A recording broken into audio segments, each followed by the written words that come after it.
Hello students, how are you. आज की हिंदी कक्षा में आप सबका स्वागत है। तो सभी बच्चे अपनी अपनी हिंदी भाषा माधुरी भाग 3 की पुस्तक एक रफ कॉपी और पेंसिल लेकर ध्यानपूर्वक इस सेशन को अटेंड करें। हमारा आज का टॉपिक है पार्ट नंबर 12, एक किरण। तो बच्चों, पिछले सेशन में हमने पार्ट नंबर 12 एक किरण कविता पढ़ी और समझी थी। साथ में ही इसके शब्द अर्थ और वाक्य भी डिस्कस किए थे। इस कविता से हमने जाना था कि किस प्रकार सूर्य की एक छोटी सी किरण अपनी रोशनी से पूरे संसार को रोशन कर देती है।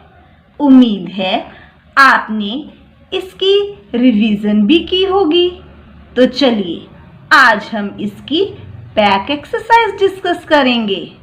तो सभी बच्चे अपनी पुस्तक का पेज नंबर 86 निकाल लीजिए। अभ्यास यानी कि एक्सरसाइजेस, मौखिक यानी कि ऑरली डिस्कस्ड। तो बेटा सबसे पहले हम इसके प्रश्न उत्तर डिस्कस करेंगे। नंबर फर्स्ट प्रश्न है, फूलों पर भौरे के अलावा क्या और भी कोई मंडराता है? तो बेटा इसका उत्तर आपको आधा प्रश्न में से ही मिल जाएगा। फूलों पर भौरे के अलावा तितलियां भी मंडराती हैं। तितलियां की स्पेलिंग देखिए, त को छोटी ई, त ल को छोटी ई, य को आ, ऊपर चांद बिंदु, तितलियां। तो बेटा प्रश्न में भौरे आया था तो उसके साथ हमने लिखा था मंडराता, लेकिन आंसर में हम तितलियां लिख रहे हैं तो तितलियां के साथ आएगा मंडराती, त को बड़ी ई आ जाएगी, मंडराती। हैं के पीछे अंक की मात्रा, पूर्ण विराम। तो बच्चों अगले प्रश्न में आपकी हेल्प के लिए पढ़ रही हूं, लेकिन इनके उत्तर आपने स्वयं लिखने हैं। इन प्रश्नों का उत्तर लिखने का ढंग तो मैंने आपको पहले ही बता दिया है।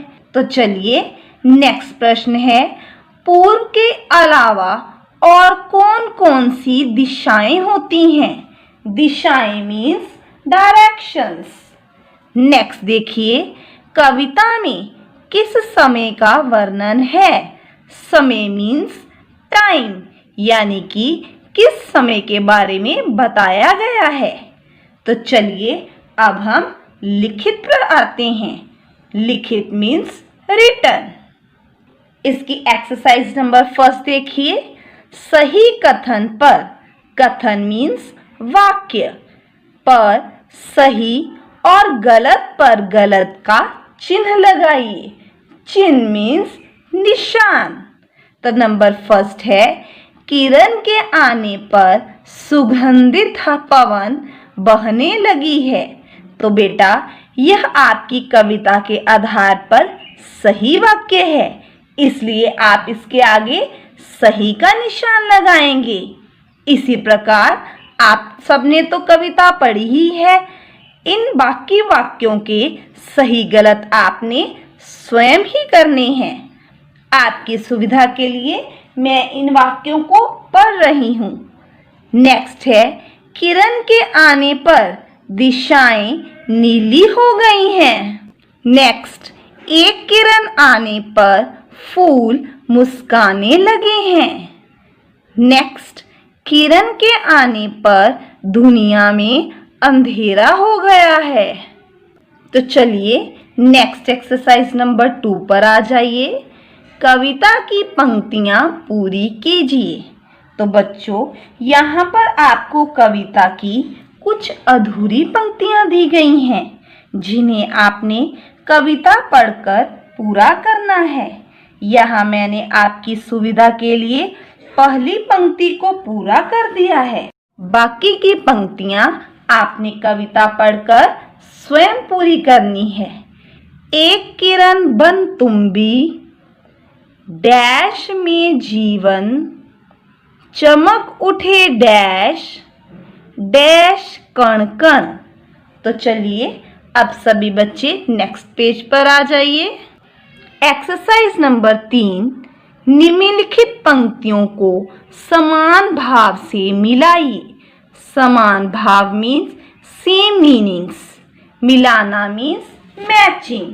तो बेटा यहाँ पर आपको कुछ पंक्तियाँ दी गई हैं जिन्हें आपने सेम मीनिंग के साथ मिलाना है।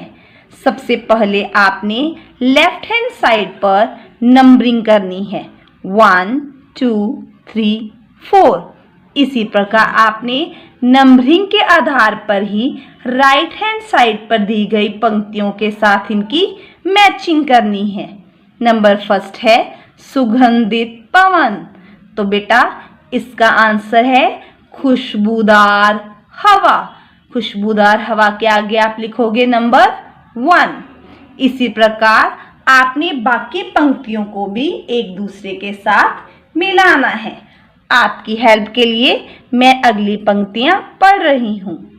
सुंदर प्रकाश, नेक्स्ट है कण कण, नेक्स्ट है डाली डाली। तो चलिए अब सभी बच्चे भाषा ज्ञान यानी कि ग्रामर पर आ जाइए। एक्सरसाइज नंबर फर्स्ट, निम्नलिखित में से विशेषण छानकर लिखिए। विशेषण मीन्स एडजेक्टिव्स, वह शब्द जो किसी वस्तु, व्यक्ति या स्थान की विशेषता बताते हैं वे विशेषण कहलाते हैं, यानी कि उनकी क्वालिटी बताते हैं। तो बेटा विशेषण शब्द हमेशा संज्ञा शब्दों के आगे ही आते हैं। नंबर फर्स्ट है निराली ज्योति। तो बेटा ज्योति एक संज्ञा शब्द है, इसकी विशेषता क्या है? निराली। निराली शब्द के नीचे आपने जिगजैग करना है और आगे दिए गए स्पेस पर आपने निराली लिखना है।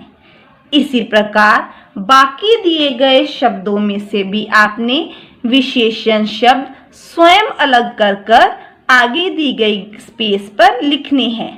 आपकी हेल्प के लिए मैं इन्हें पढ़ रही हूँ। नेक्स्ट है मीठे गाने, नेक्स्ट सुगंधित पवन, नेक्स्ट लाल धारा। तो चलिए नेक्स्ट एक्सरसाइज नंबर 2 पर आ जाइए। नीचे दिए गए शब्दों के दो दो पर्यायवाची लिखिए। पर्यायवाची मीन्स समानार्थी शब्द। समान अर्थ वाले शब्दों को हम समानार्थी शब्द कहते हैं, यानी कि जिन शब्दों के मीनिंग सेम होते हैं। नंबर फर्स्ट है पवन। पवन को बेटा और हम क्या कहते हैं? हवा, समीर। अगला है फूल। फूल का समानार्थी है पुष्प, सुमन। अगला दुनिया। दुनिया का समानार्थी है जगत, संसार। अगला धरती। धरती का समानार्थी है भू, धरा। कविता से समान अर्थ वाले शब्द चुनकर लिखिए। तो बेटा समान अर्थ वाले शब्द मीन्स सेम मीनिंग वाले शब्द, यानी कि समानार्थी शब्द। तो बेटा ऊपर वाली एक्सरसाइज नंबर 2 पर भी हमने सेम ऐसे ही किया है। वहां पर हमने दो समानार्थी शब्द लिखे हैं, लेकिन इस एक्सरसाइज में हम एक एक समानार्थी शब्द लिखेंगे। जैसे कि नंबर 1 है पवन। पवन का समानार्थी शब्द है हवा। अगला है सुगंधित।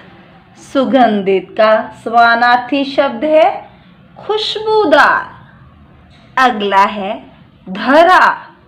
धरा का अर्थ है धरती, ज्योति, प्रकाश। तो बच्चों आज के सेशन में हमने पाठ नंबर 12 एक किरण की बैक एक्सरसाइज सॉल्व की।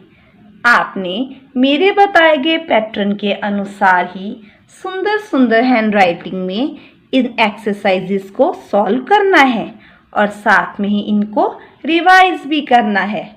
अगली कक्षा में हम फिर मिलेंगे।